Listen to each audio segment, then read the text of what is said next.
Perspective, hosted by Eagle Land. All things Colorado ranches from the owner's perspective. Hey, well, today I have just some really, really exciting news. We are at the Elk Mountain Resort between Montrose and Telluride, Colorado, and I'm with Barry Madden. And today is the owner's perspective with Eagle Land Brokerage, and we're just really excited to be able to bring an owner and get his perspective on the ranch. So it's funny, I met Barry 4 years ago. 4 or 5 years ago, yeah. Yeah, and I actually had the Elk Mountain Resort listed for sale, and it had been dormant for many years. And Barry represents a group that bought this facility. And so I'm just going to have Barry talk and give us his idea of what happened and why they bought the place and kind of what's gone from beginning to end. So, well, Joey, I retired probably 6 or 7 years ago, and my wife and I came up here and bought a house in Cornerstone, and we're going to spend our summers up here, and I'm a little bit like you in that I can't stay away from doing real estate deals. So we were out driving one day on the side-by-side and drove by Elk Mountain Resort and saw the beautiful entryway and wound up calling, and you came out and showed the place to us. And, once we came through the front gate, I was just overwhelmed with how beautiful this place is and the amount of assets that are on the ground with the beautiful clubhouse and the 19 3-bedroom, 3-bath houses and the hotel rooms. It just was almost overwhelming. So you and I sat down together and we came up with a plan and luckily made an offer that the seller accepted. And from that point on, the work sort of began. The place, I think it had been 10 years before it had been open. Since the last time it was open, and we came in and have done a tremendous amount of renovation. Got the place, kind of got all of the bugs worked out of it and got the restaurant open. We do a pretty good business in our restaurant. The hotel is open, and we've just about got all the kinks worked out of it, Joey. So got it sparkling and new paint jobs and real excited about where we are today. Yeah, I was up here yesterday with a client looking at the place. And when you talk about being overwhelmed, that's exactly what he said. He says, oh my gosh, I just had no idea what was here. And the vertical assets on this place. It's incredible. I mean, when we were dealing with this years ago and they were talking about the infrastructure costs of just the build up here, it was rumors $65-75 million is what they put in this place just to get it up and going. And I don't think the concept was right. And obviously it didn't work. Right. But then, having it sit dormant, I mean, I looked at this thing and I remember these conversations that you and I had. Right. It's like, what are we going to get in here? You got a tiger by the tail. And I really looked at it as like, I saw like 4 different things that I saw that needed to be really dealt with. And I think you touched on one. It's like, well, what's going to happen when we turn all this on? Right. And so I guess when you started that, I mean, what was your biggest challenge and what was your biggest victory, I guess? Joey, it was, they had 2 gentlemen out here that had lived on the facility for I guess those 8 or 10 years that it was closed, and I got to give them a hand that they really did a nice job of kind of keeping things up. But that was one of the questions I asked up front when I sit down with them. I said, what's the skeleton? What's the thing I need to be scared of? I'm not worried about the small things, the boilers going out or broken plumbing line. I'm worried about the things we don't know about. And they said, there's really nothing they know of. And you know what, Joey? We dove into this thing. I brought a crew up from Houston. We started, replacing all the rotten woods and turning the boilers on and testing the water system. And, we replaced quite a few boilers. Yeah. We replaced quite a few heating elements and heating units and stuff, and a little bit of plumbing problems, but there really was nothing that we undertook that was a surprise. Yeah. So everything kind of stayed in budget. Again, we spent north of $2 million just on renovations and improvements. But I felt very lucky once we opened it up and got it going. That there wasn't anything that just jumped out and scared us. So anyway, I'm real pleased with where we are today. Yeah. We bought this as an investment. All my life, all I've ever done is buy distressed deals and fix them up and turn them around and sell them. And that's where we are today. It's taken about 3 years to do the things we wanted to do. It's taken about 3 years to get the place looking the way we want it to look. Yeah. And we just recently put it on the market with you for the first time, and I'm excited about it. I think we've got it to the point now to where an operator can come in here and take over, and whatever that might be, whether it's a corporate retreat, whether it's a wedding venue, whether it's make a perfect church retreat. Yeah. There's 100 things that it could be, but at this point, whoever steps in and takes it over, they're going to have a brand new, pretty place. Yeah, you've taken the dragon out of the deal. I have. Yeah, taking the dragon out of the deal, and I think that's such a big part of this. People just don't want to buy the unknowns. You're right. And so I think the one kind of major issue we had early on was because they shut the resort down, the state of Colorado had changed some of the rules, regulations on wastewater treatment plants, and this place has a wastewater treatment plant on it, and they allowed you to open up with a limited permit for a period of time, and then it's taken almost 3 years to get that gumper. It has, Joey. Yeah, it's and when we turned the sewer system on, I think we replaced a pump or two, but for the most part, it was in very good shape. But because it was shut down, we had to bring it up to the brand new standards.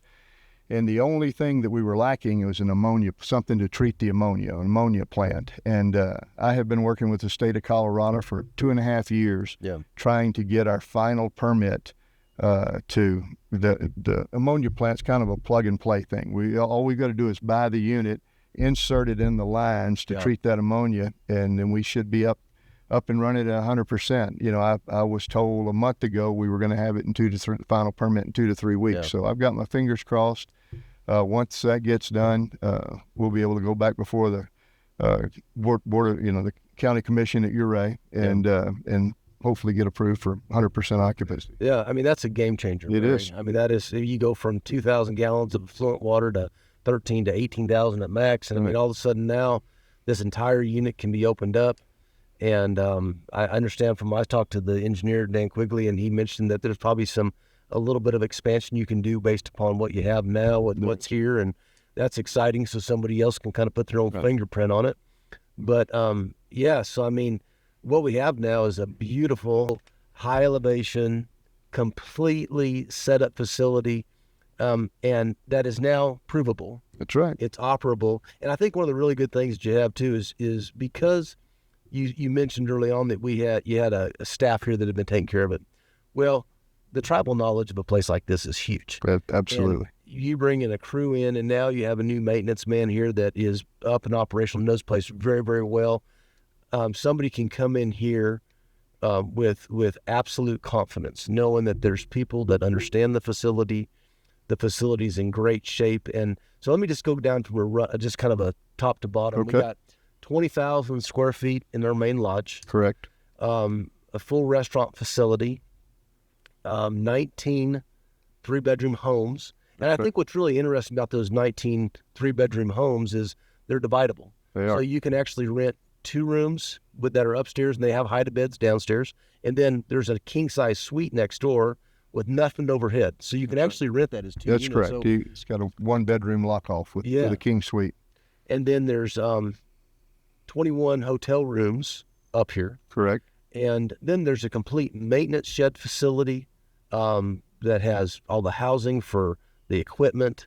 There's a laundry facility there, but I still remember in the past that when you're getting into these wastewater treatment plants, a lot of times the laundry's done off-site. It's just a lot better way to do it. Right. We currently outsource that because we're under the water restriction, 2,000 gallons a day. But that will go away as soon as we get this sewer treatment plant done. But it's a very easy thing. We've got a company in Montrose that actually comes up and picks up the laundry once or twice a week, and then cleans it and brings it back for us. And we also outsource our cleaning crew, and got a group of girls that come up just kind of on call as needed, and they clean the rooms and clean the lodge, and so that's been a very easy thing. One other thing I'll just touch on real quick. We talked about the sewer. The other issue we had was the water. And we've got currently, and there was a 290,000 gallon water holding tank, and then we've got another 44,000 gallons of purified water that feeds the restaurant and all of the rooms. when we bought it, that system had never been approved by the state for clean water. We've got that up and operational. We treat our own water. We have a gentleman that comes in once a month who sends the inspections to the state of Colorado. So currently the freshwater system is 100% approved and working. We have 5 wells on site that feed that 290,000 gallon tank, and that was quite a learning experience. When we first started out, we didn't really realize that we should have been pumping all winter long to get ready for the summer. So we showed up in the summer and didn't have that filled, and we actually have hauled water a couple of times, which isn't a really big deal. We've got a 8,000 gallon tank that we go down and fill up and bring up as needed, and then we run that water through our purification system. But now that we understand the system, we're pumping all winter long to fill that tank, and once you get it filled, it will sustain it. Keep it keep it full. So that was another big learning curve, but we're through that now. Yeah. Well, and the access here, from Montrose, Montrose now crazy, second busiest airport in the state of Colorado. I mean, superseding Grand Junction, Colorado Springs, Montrose, little town of 25,000. Wow. We have just tremendous air service. Somebody told me the other day that it is the largest volume airport in the United States without a tower. Wow. Yeah, it's amazing. Yeah, so Montrose is just booming. And now Dave Wood, which is a road that goes from Montrose, kind of a cut across to Telluride, the resort sits right on it. Right. So, as far as access goes, if it was off a paved road, it wouldn't feel like you went in the mountains. You drive up here and get up here and 20 miles or so, and all of a sudden you're here. But, that drive is 30 minutes on a long day, and from here you just take a left and you go to Telluride, and it's probably 45 minutes to Telluride from here. And I think one of the big features up here too is, this area has just blossomed. Cornerstone, which is a Greg Norman golf course, and you're a member of it. You look like a golfer. That's a good. I'm going to play today. I know it. Well, I'm going to have to wear my. You can wear that hat, but don't be faking too much or cussing when you're wearing that hat. This is a pretty sexy area. It really is. It's beautiful. Man, it's good. It's good. It's beautiful. Yeah. And Cornerstone, we actually own a house in Cornerstone, my wife and I, and we spend our summers there, and it's just a beautiful place. I've played golf all over the world. I just actually got back 2 weeks ago from Scotland, spending 10 days in Scotland, and if I had one course left to play, it would be Cornerstone. I think that much of that golf course, it's a fabulous track, fabulous layout, and a lot of fun to play. Yeah. Well, and it's right down the road, and there's memberships available, so people can buy those and get involved in that. So there's always ways to partner and look at different things, and of course this is not part of that, but there's just having that kind of feature up on this mountain is pretty amazing. It is. And Telluride Ski Resort is just a beautiful place, and they have as many activities in the summer as they do, and they have as many guests visiting Telluride in the summer as they do in the winter. So as far as a destination spot to go and a place that people can land and say, man, I want a place to stay that's beautiful, well done. And if you're purely an investor, we're still 30 cents on the dollar. That's right. From what it was in 2005 when this thing was constructed, it finally finished it. So, it's a great value. And Joey, my guess is today with the assets, the improvements we have on the ground, I think, my guess is we've got somewhere between $90 and $100 million worth of placement cost assets. Mm-hmm. So you just have to come see it and look at it. It's a fabulous facility, and you couldn't possibly build it today for a fraction of what it could be bought for. And I think from an investor standpoint too, Barry, a lot of guys, first thing they say is, well, show me the pro forma. What can you do? This place hasn't been able to launch. Right. I think I keep saying, Barry he has a bridle and spurs. That's right. And he's kicking and pulling at the same time, because you got something that everybody wants to come visit, but it just can't launch completely. Can't do it until I get that sewer system permitted and up and running. Very close. And once that happens, which is going to happen. Yeah, it should happen within weeks. Yeah, it's gonna be a game changer. So, but hey, man, I want to thank you for coming and just hanging out with me. We went on a location because this is a pretty rough day for two Cowboys. It's pretty pretty nice view, pretty nice sitting out here on our Yeah. porch, isn't it? Yeah. But Joey, thank you for having me, and appreciate all the hard work you've done. And you need to get back over and play a little golf with me so I can get some more of your money. Well, very, I play golf, and people there's a lot of people yelling for. All right, thank you. Thanks for having me. Yeah.